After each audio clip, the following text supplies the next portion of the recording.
Hi, my friends. How are you? Good, and you? I'm Good. How fine. about Are you your guys? micro? Great. Your microphones are open. Great.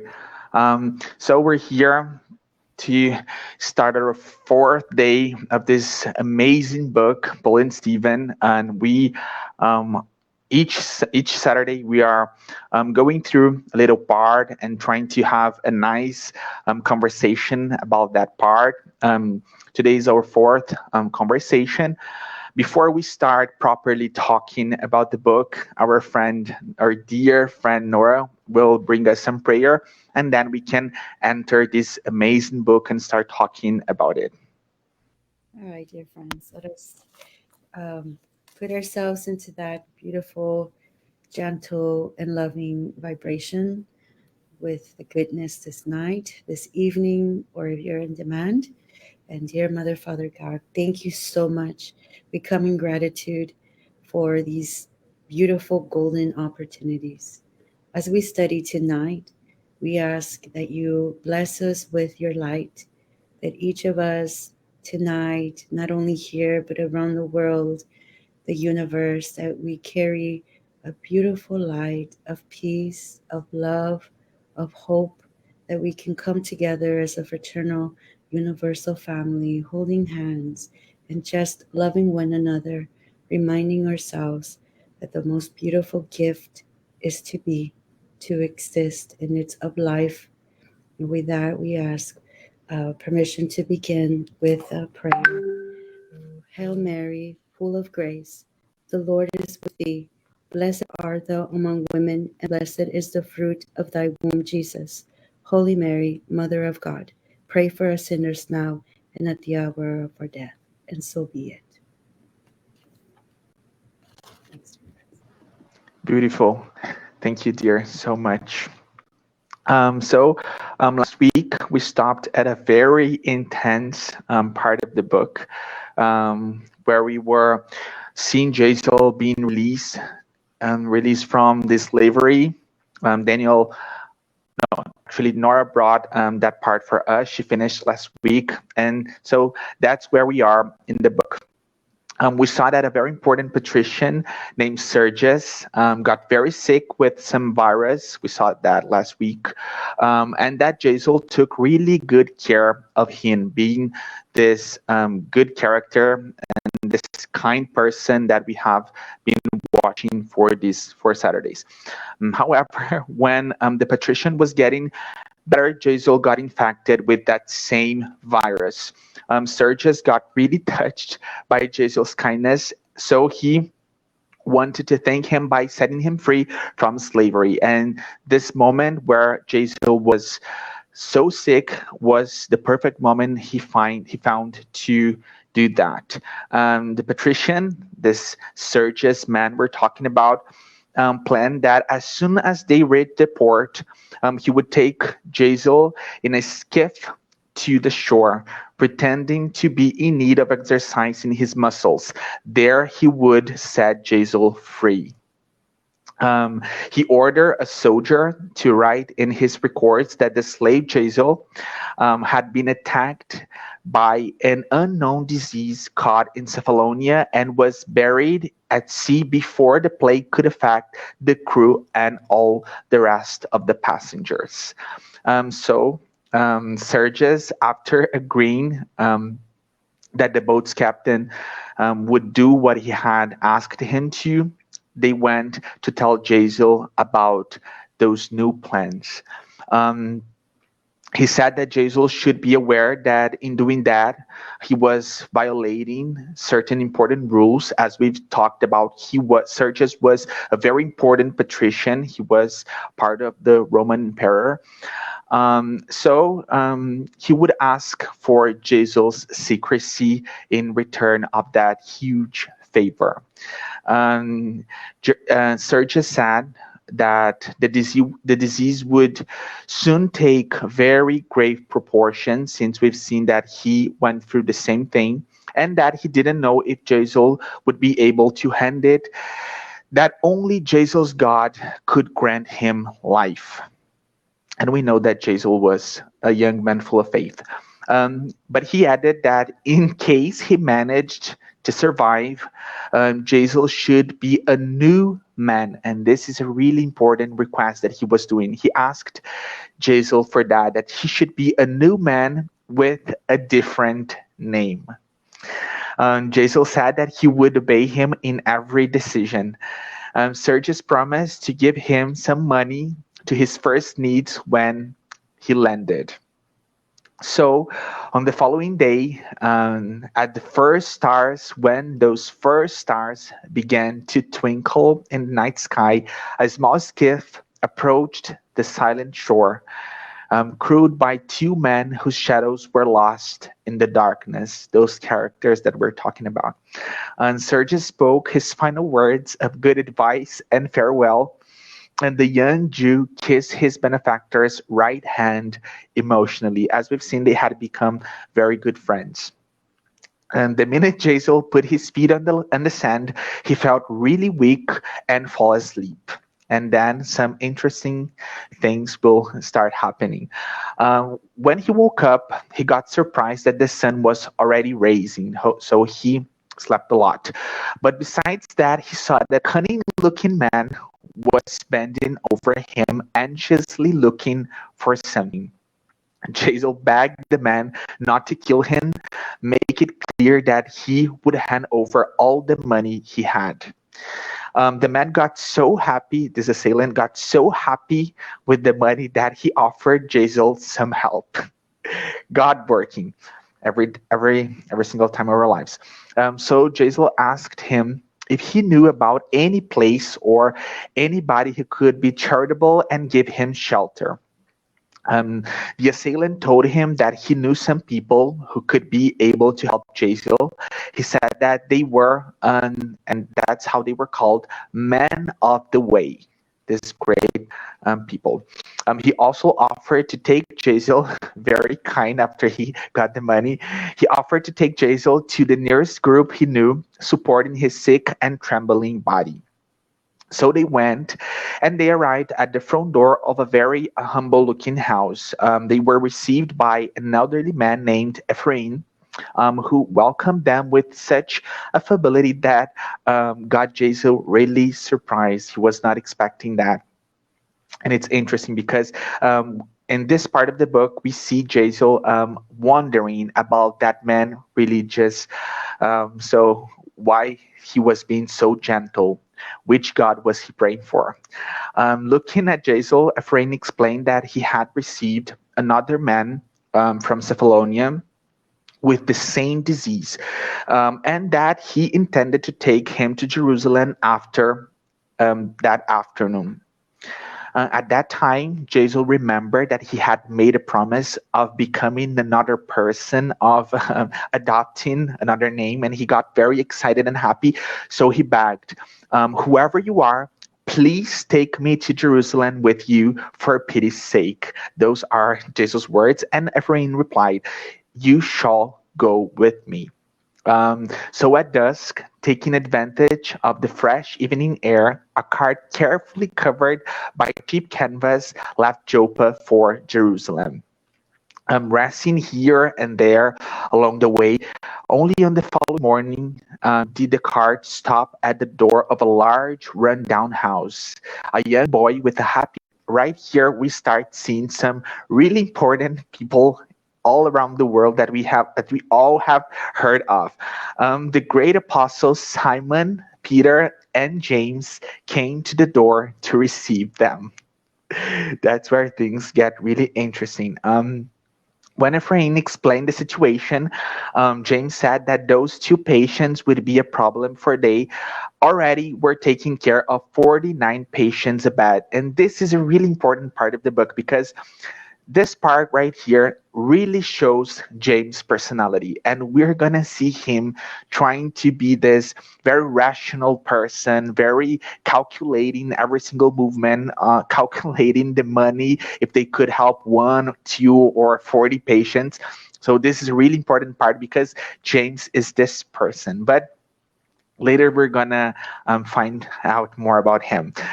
So Peter said that Jesus had entrusted them with the work of giving assistance to all his suffering children. Peter approached to receive the two sick men. Calling to himself the afflicted and the sick, and this is not anybody talking. This is Emmanuel saying something in the book. He says this: calling to himself the afflicted and the sick, Jesus had inaugurated on earth the formula of true social benevolence.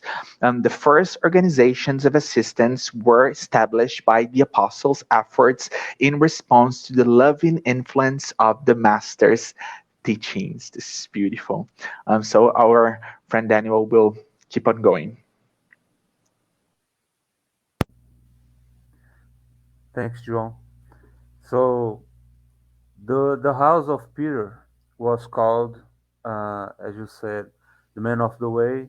So the house was the house of the way, and the house had a fame for the fatherly caring that all the men of the way uh, had with each unfortunate and sick people that searched for the disciples of Jesus. After all, Jesus had a great fame that spread around so many countries. He raised dead, he healed so many people, blind, insane people. So the house of the way was very had a lot of people there, as João said, and these people was actually seeking mostly for peace in their hearts, and many of them getting sick. Now came Gizel with Ephraim, and he was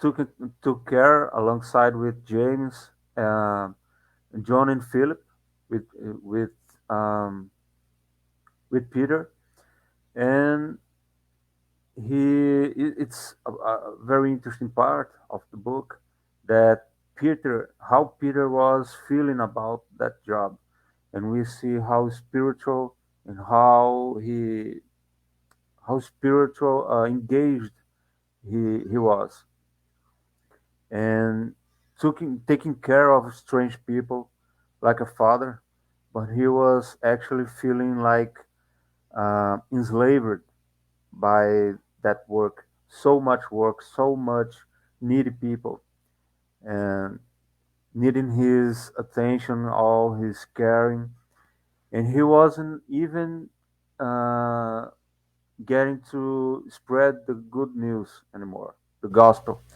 He he just hadn't wasn't having enough time free to preach.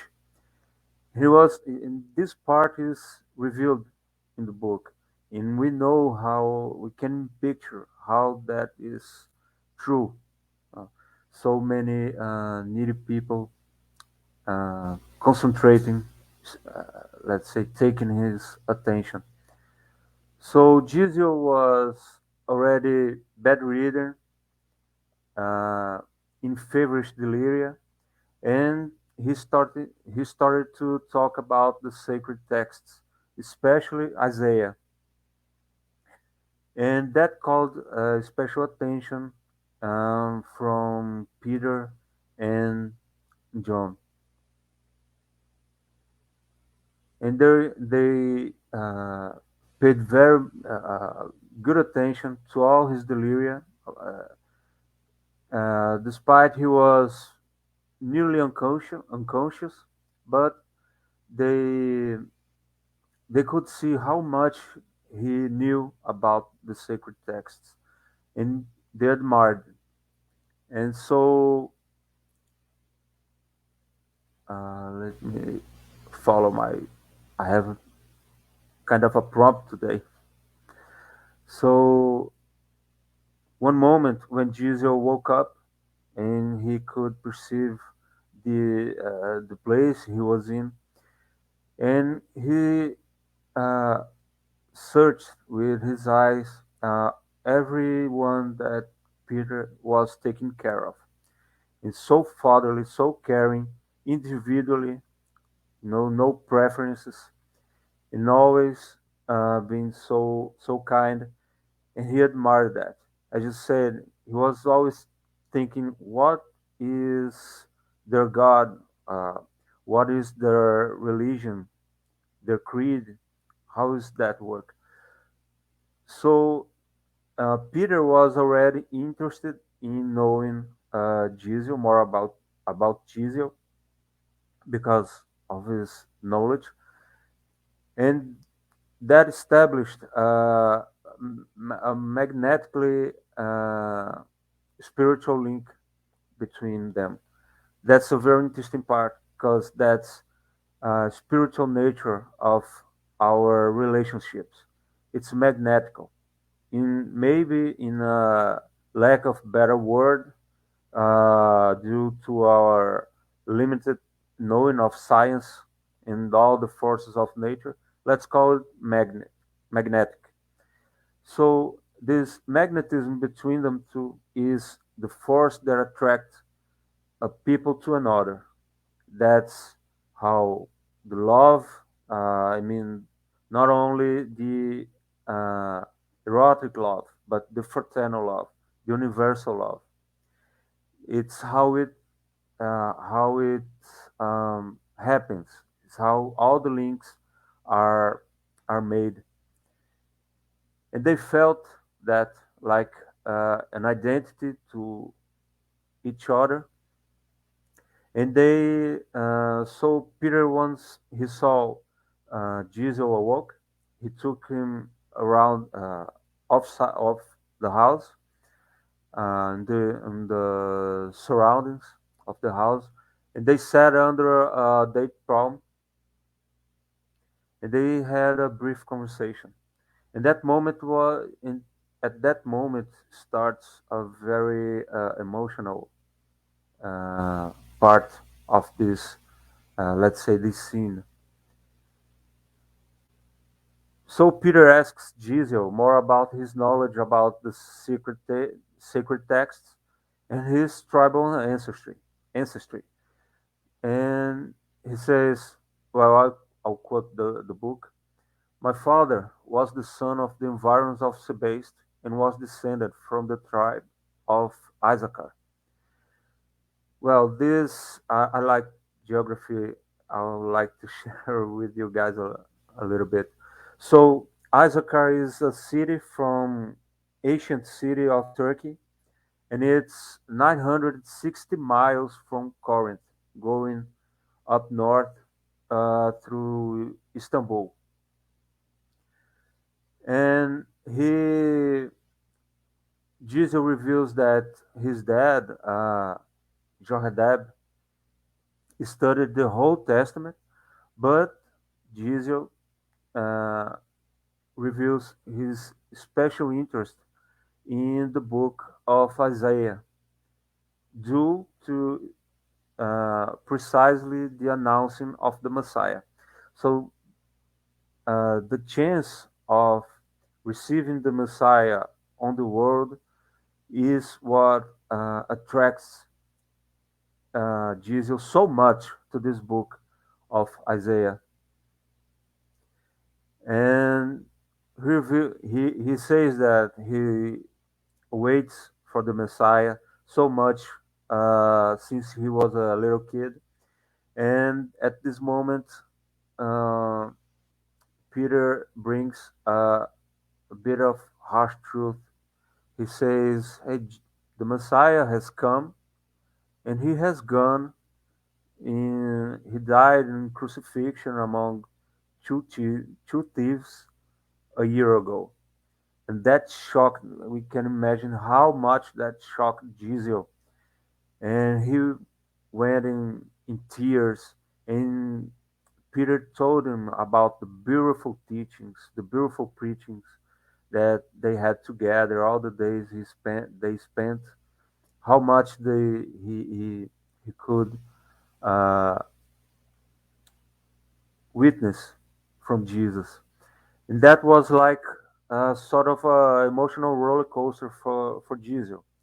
He was marveled, he was sad, he was thinking about his hopes since he was a kid, all about he was all his hopes, and so moved in heart, he started to recite Isaiah 53, and Peter handed Jesus some parchments of the gospel, uh, and he, like the word, like the book says, he devoured uh, the all the scripture, all the parchments, to know more about the Messiah. And he believes at first time. At the first sight, he was so happy and also so sad. Imagine how much uh, uh, conflict, emotional conflict he was in at that moment. Um, and I can relate a little bit.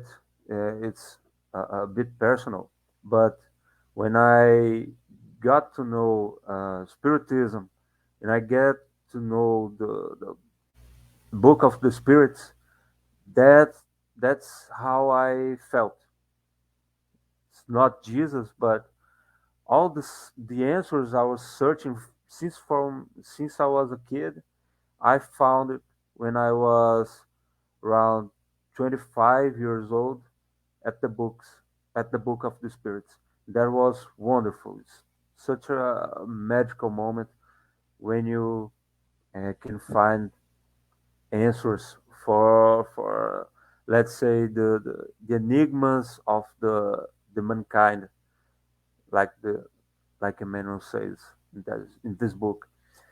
So yes, Jesus was happy, but let's notice that it's not usually welcome between Jews that the Messiah has lived and died as the humblest poor man.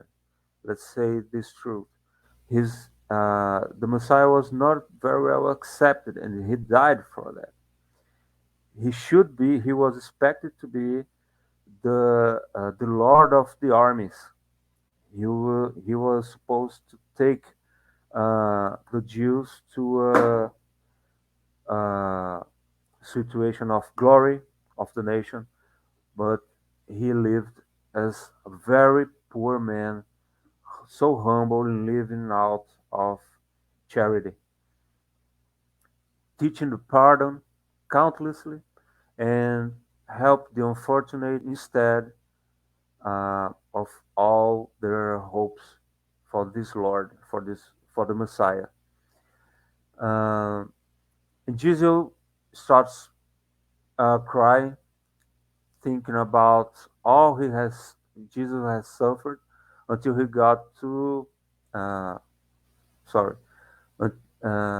Jesus cries, thinking about all he has suffered until he got to Peter's house, where he got to know about the so much awaited Messiah. He was divided with all these emotions, and this part ends with Jesus brilliantly, noticing that in contrast to the dwelling and the healing and this wonderful news that Peter brought him, he in exchange he delivered him a bitter story full of misery and sorrow. And I think this is so intelligent of Jesus and so much uh, edu- emotional education. You have to, you gotta have so much education, so much control over your emotions to perceive that in such a great moment, And he could see this. You bring me so great news, so much revelation, and in exchange I give you my sorrow, my bitterness, all my sorrows. And yes, that's the situation we were in. Nora, give it to you. This is really beautiful. Both of you have really, wow, expanded so much. And I have to say that I was just taken back when, oh my gosh, Jesus was there like a year before when, it kind of took me, the very first time I went to Brazil. Oh my gosh, I'm revealing my age. It was, I think, Chico Xavier had just disincarnated a couple months, and then I went, and oh my gosh, but I missed it. I remember thinking, what? And so, I have, like you brought it up, Daniel, that Giselle was like had all these emotions as well. But obviously, Jesus is Jesus. You can imagine also everything and all the residues and all the stuff that was happening at that time. I don't know if John would like to say something before. No, just beautiful. Great job, bro. Yes. Awesome. Okay, so now we're gonna finish up the chapter, and it's very emotional now. We get a little bit more of this interaction between Peter and Giselle. And Peter does advise Giselle, it's best that you change your name, right? So it was beautiful because he not only listened to him and comforted him and adopted him, but he had like this bond with him. He gave him a new name.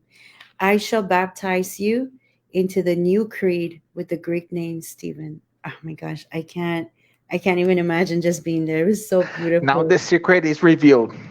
Dun, dun, dun. I know. I was like, oh, there it is. So of course it was beautiful. And then the novel, the end of the chapter, it gets very intense, I think, um, in a good way, in a very beautiful way, which goes hand in hand with who Stephen is. And now it was interesting when I had to write Stephen. And he studies for one entire month, right? He just studies and he's like absorbing everything that he can.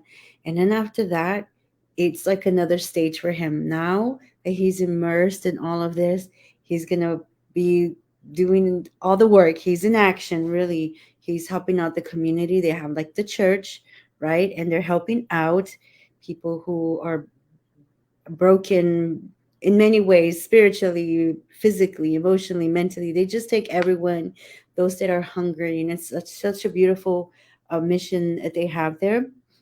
And it was evident that there was something special about him. So towards the end, he continues, they continue describing, and he would speak his mind about the master, about Jesus, and he was not embarrassed. He was full of convictions.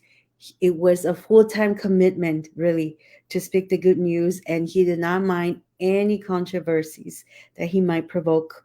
So in these months of dedicating himself to the spiritual work, he actually found himself a lot of the nights with his father, Peter, that is very sweet, and John, and they would pray. And he was just this young man, very enthusiastic of the good news and everything that is about to come, right? So that was pretty much the end. And so now we can kind of go in and break down a couple of things. Of course, one of the first things that we can always talk about is that part where Stephen actually asks, um, do you think I could be of help to of anything? I used to be a slave to men. Now I wish to be enslaved to the Savior who lived and died for all of us, right? And it's really Stephen's humility. And I'm going to use my notes because I could, you guys know I can talk. So my notes keep me. But Stephen's humility and willingness to work is a picture of a young man who has built a paradigm of service to others, really, which is absolutely something to look up to. And I think now, thinking about it, we don't use those words anymore. I mean, enslave, we can, very poetic, but we don't have to. Our culture, our language, a lot of things have evolved as well, and even the way we approach this. I always say, as long as we have the will, the desire to be of service to others. That's what it simply means. Something so simple. We don't have to get into the whole legalities of that word. But obviously, he was being very metaphorical to all of this. And how can we be like that today? How can we find ourselves in this rigor and this passion, right? And it's actually it's hard, but not really. It depends. Okay, let's see what your thoughts are, guys. One I thought would be to be vigilant with our thoughts, right? To be careful with our thoughts, to wish goodness, love, fraternity to others. Like when we are enslaved in with the Christ, we find ourselves in this state of mind, and especially with everything that's happening, with these Ukrainian and Russian conflicts. There's so much up in the air, and it's such a great reminder from Stephen to be these workers of the good. A lot of it has to do keeping our thoughts in check. Another thing that we can do is really to be more giving in our relationships, right? To be the giver, to say, it's the little things that count, and that can actually improve our relationships and all of them. I thought that that would be something that was is daily powerful and meaningful. Another thing was actually this is because I'm a teacher, so I say studying. There's a lot of research that they're doing on brain plasticity, and now for us to learn something new, there's really no age anymore. It's like at any age we can start doing something, and as we are learning, we're giving back to the community, back to the world. These talents that we have, as we're giving back. So imagine ourselves embracing these actions, and there's so many more. These are just three, right? To think about, we do this, we share with the world, and we are already part of this beautiful fraternal family. So wow, and all this in humbleness, of course. Another point that we can look at is that emotional part where Peter baptizes his adopted son, his son, just so into Stephen. That was very meaningful. One, because he feels like he's a new man in Christ, but also because we find out who he is. He's Stephen, and that revelation is really beautiful. I think that it brings this idea, Stephen or Giselle, he could have stayed stuck. Oh, my family, they're all gone. I'm not going to open my heart to this. But he really was willingly wanting to open his heart. He was just such a humble being, and love that these are gifts, I think, of love that we get all the time when we meet friends such as João and Daniel and so many people.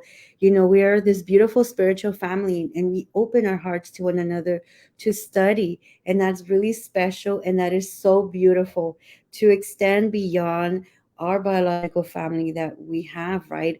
To embrace those moments. I think that that was absolutely so meaningful, and he took that gift.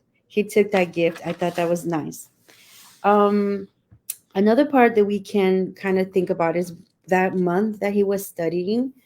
I think that that is just a quick reminder. This is very straightforward. Study, study, study. Read, read, read. We need to read, because when we read, we expand our knowledge. And it's interesting to see the order that also Emmanuel shared the story with us, because it was study and then the work, right? He knew he had to go through that phase. And it's like us, we need to study, we need to learn, we need to keep that vibration. And I know we were studying another book, and we're studying Andre Louis books, and there's a chapter in the Missionaries of the Light, and this whole idea of language, right? The language input and the meaning of language, how we talk, and how can we acquire this positive, beautiful language, right?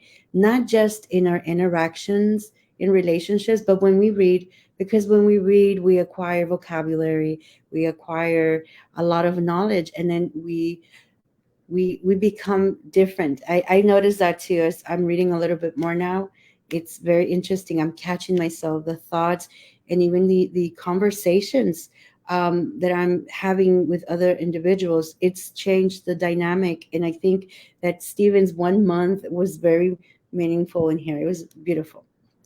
um, Another thing is just looking at his name, and he is in the Bible in Acts chapter 6 and 7. I don't want to say too much because I figure the book will probably elaborate more on this, but it is such a beautiful description of of who he is. I'm sorry. Let me just give one thing in the Bible. It says here, Acts 6, chapter 5. up until the end. Uh, all who were sitting in the Sanhedrin looked intensely at Stephen, and they saw that his face was like the face of an angel. I was like, oh my God. I was like, wow. And there it is. And it's those principles that he had, those values to the core of believing in God and having faith and giving of himself, being of service all the times, right?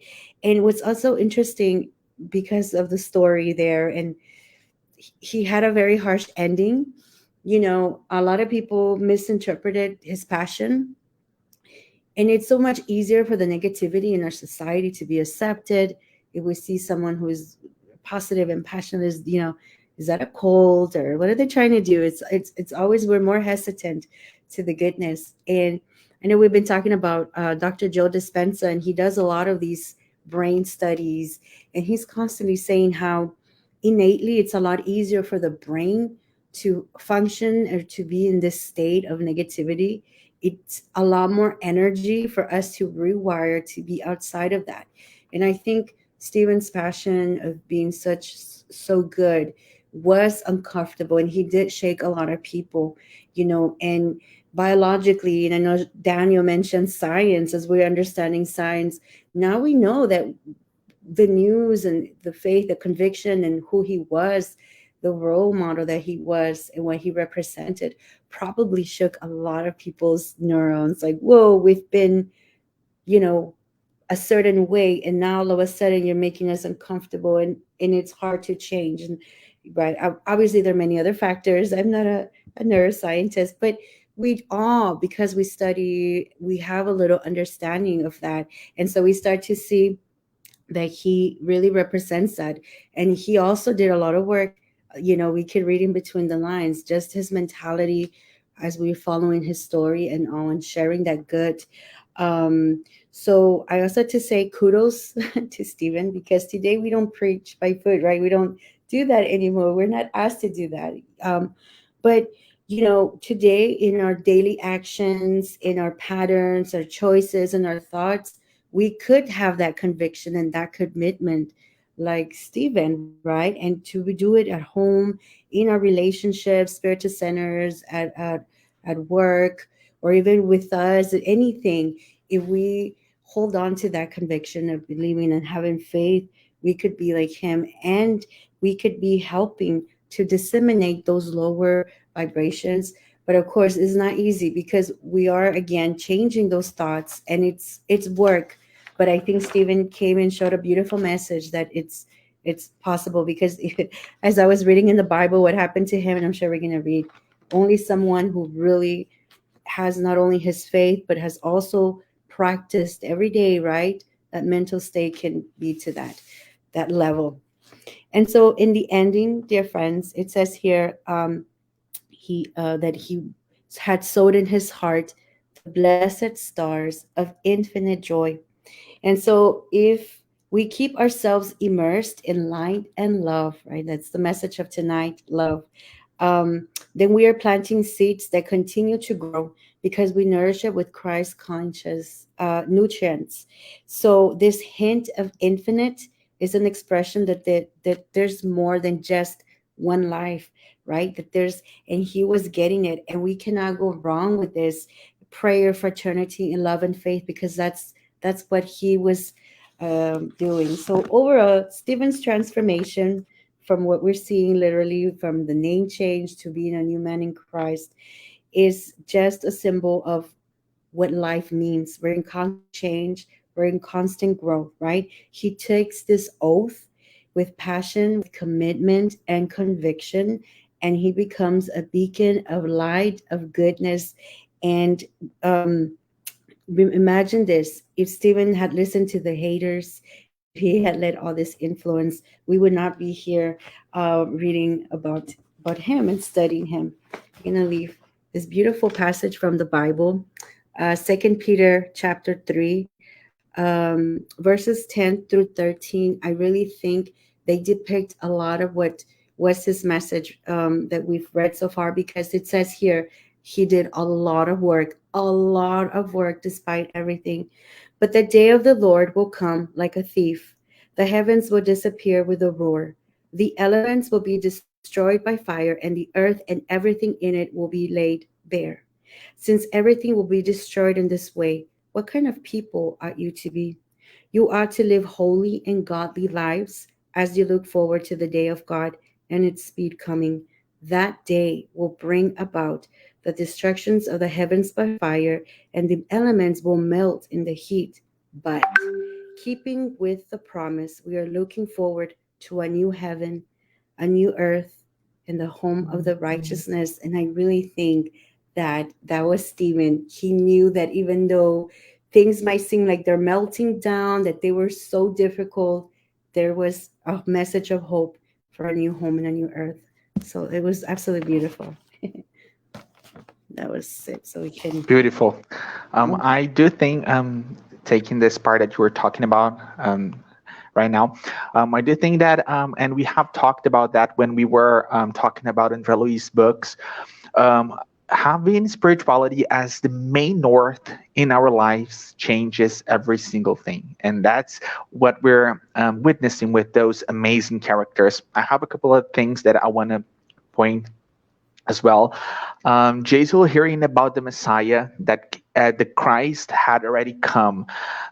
This is a very interesting part, and it's interesting because from the beginning of this book, we have seen that Jesus was a young man that knew every single part of the law, and this is really meaningful because since he knew everything about the law, he could trace all the prophet sayings and be sure that Jesus was the Messiah. This is really interesting because with no, I'm not gonna give the spoiler, but it's really important for us to have in mind that he knew all about the law and he was able to trace every single thing that the Old Testament were, all those prophets were talking about, and be sure, no, they are talking about Jesus Christ.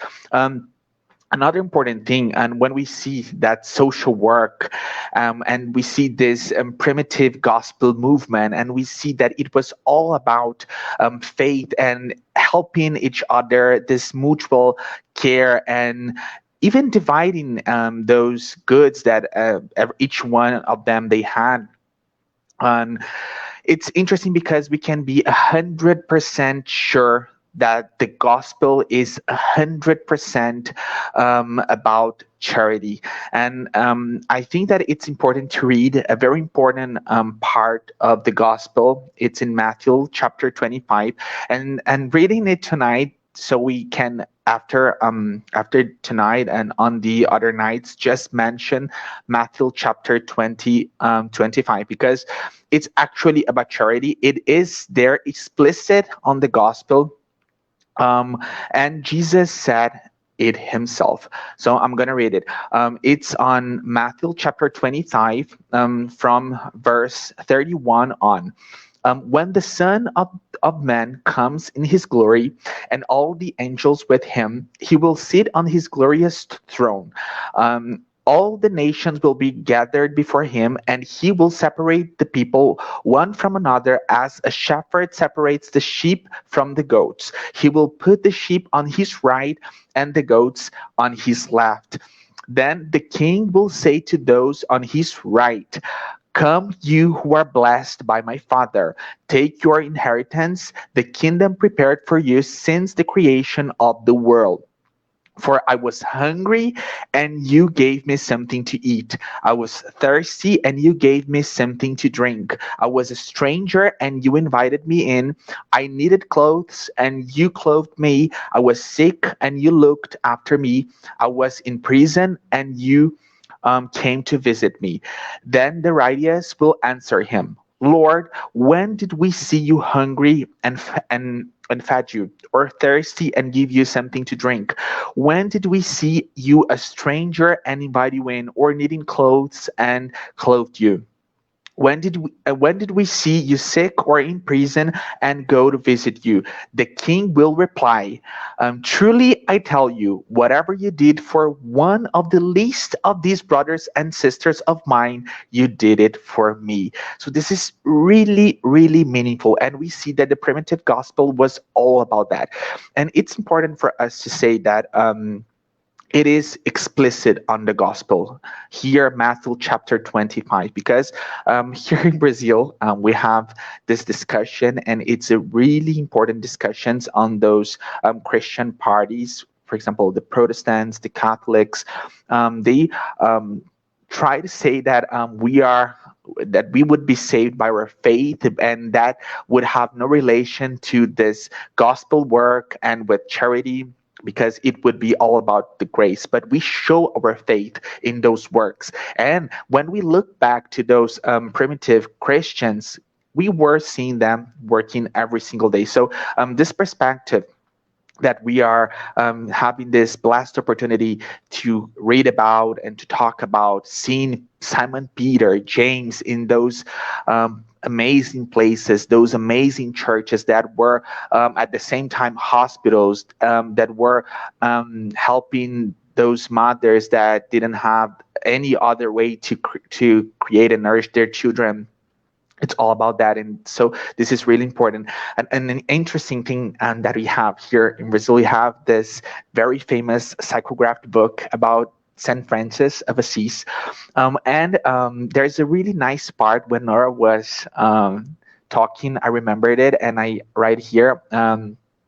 Saint Francis was immersed in this very, very deep prayer, and the psychographed book brings us the information that he could listen Jesus' voice, Jesus talking to him, and he received the advice in that part of the book that if he wanted to be closer to Jesus, he should look for those in suffer. And that is what chapter 25 of this amazing book of the gospel, Matthew, is bringing us. That if we want to be close to Jesus, we need to look for those in suffer, those in need, those that are hungry or in prison or sick. Another thing, when Nora brings the way that Stephen received the gospel, we do see a very open heart, and this is very pretty. We see somebody that really took the law in those spiritual terms, and this is very pretty because he could be like other Jews and say, "No, I'm gonna keep waiting for our Messiah. He will come. He hasn't come yet." Another thing, Nora said that Stephen was studying, but then he felt the need to work. And again, this is all about charity. We see this young man full of this huge and beautiful spirituality. He's studying a lot, and then he feels like he needs to work, that he needs to help others. This is what the gospel is about. And when we think again and bring this amazing information that Emmanuel brings us in another of his books, Thought in Life, he brings us the definition of love. He says, love is above all serving others. So yes, those, and we have been watching Jazel, now Stephen, and we have been able to see in his spirit a very Christian perspective, and see that he was a real Christian, even though he hadn't had an opportunity to know and to hear about the Christ. And now we're seeing this fully Christian man that knows about the Christ, that wants to work, as we've seen that Jesus, and how Jesus taught us that work is the way and helping others the way, and charity is this very meaningful way of practicing love. Bro, do you want to say something? Yeah, I do. Thanks. I remember the phrase. First of all, I'd like to compliment Nora. You were inspired, my friend, today. From you guys. Um, um, yeah, you made me remember a phrase. I'm not certain of where I listen. I don't know the author, but it's comfort zone is a cozy place where nothing happens. And this phrase caught me because if you don't struggle, if you're not looking around and trying to change yourself from within out, you won't grow. You won't grow up. And this growing is essential to our lives, for our comprehension of the world, our very nation, very essence of nature. And so you can relate to the part that Jesus said, I came to bring the sword, and not the sword that will divide nations and make people fight over his name, how sadly, uh, as sadly happened in the past and still happens somewhere. But he he brought the sword for ourselves, for us to fight in our internal strives to change, to break our paradigms and spiritualize ourselves. And this sense of sword is so intelligent, so clever, and had to come from a divine mind like Jesus. Uh, so I'd like to thank you guys for the opportunity for this night. It's have been wonderful. It is very, very beautiful. Dear, do you wanna say something? I could, just because we touched on the part of helping, I think today, this is my opinion, let's see what you guys think.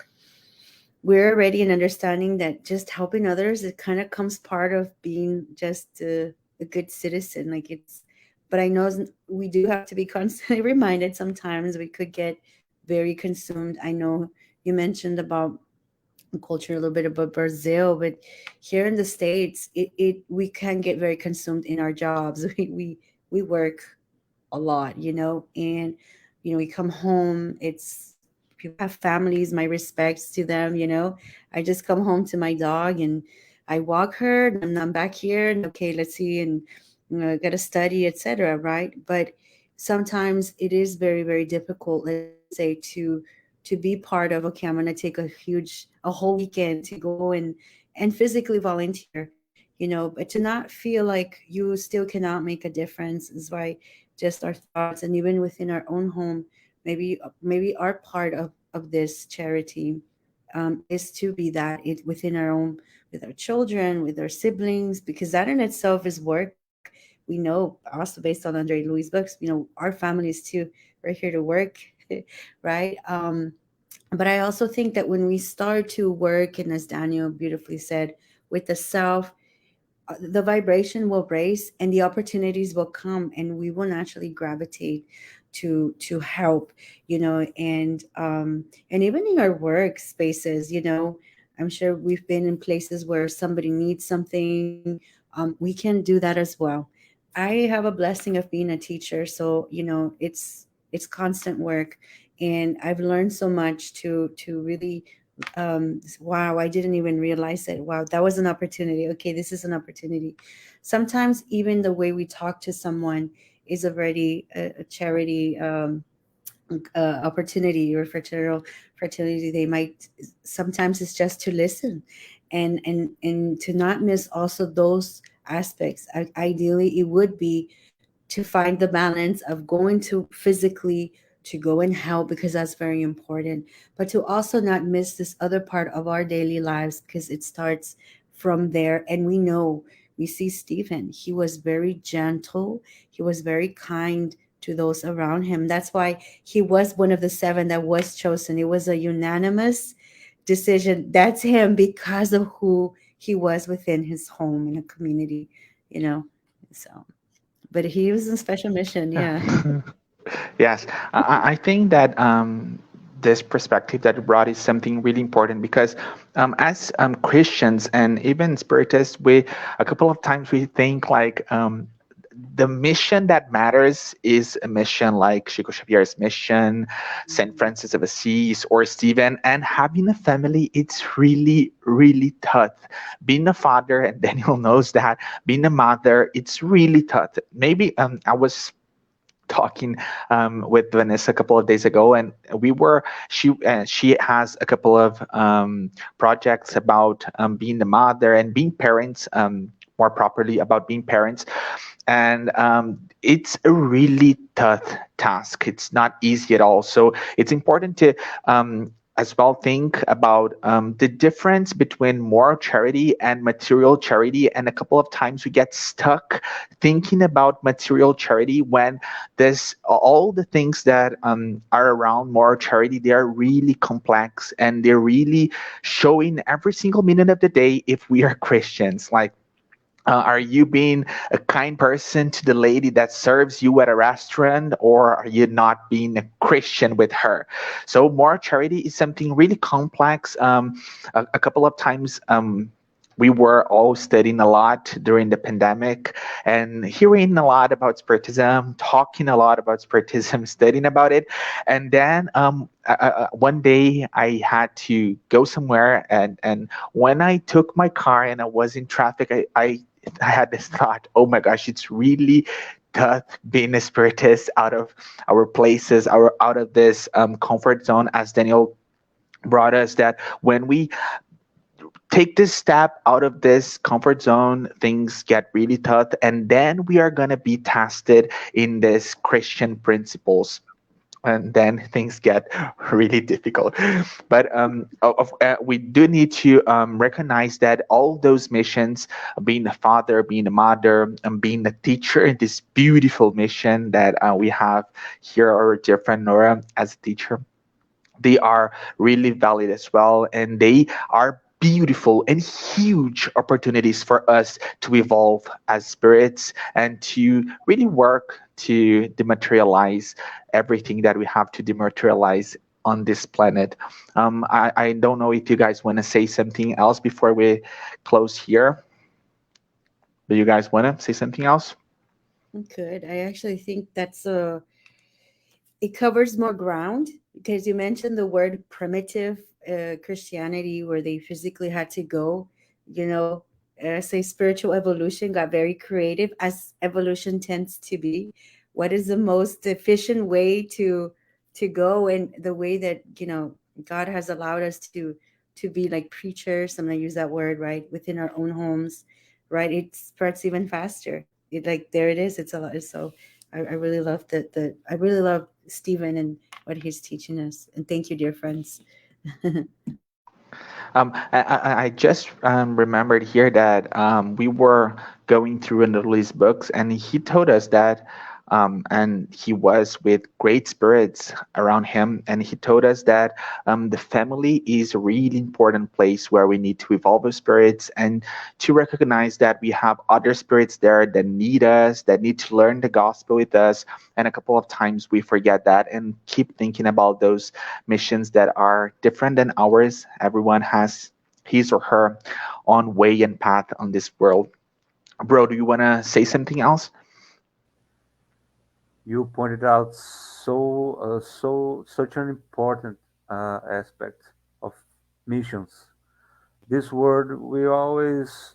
I had a friend that said she was a teenager.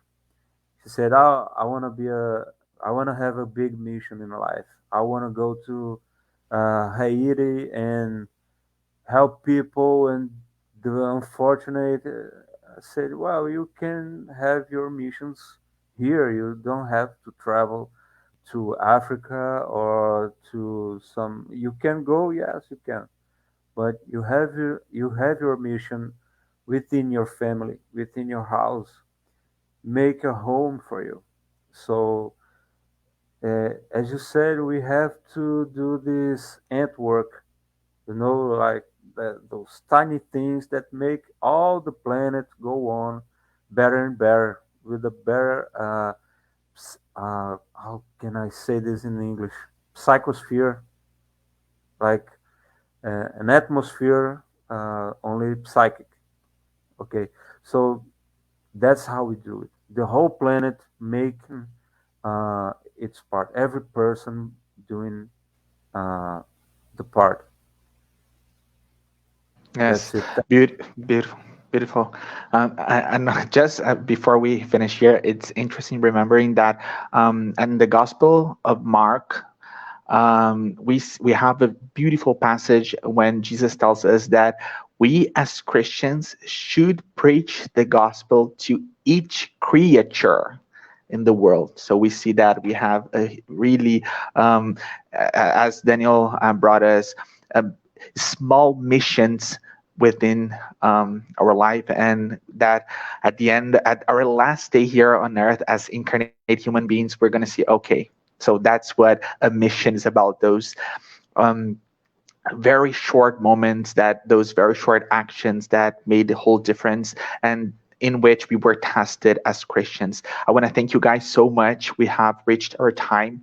We see each other next week. Keep on going with this amazing book. Thank you guys so much. I'm gonna close Oh, here. Thank you. thank See you friends. guys next week. Bye. See you guys.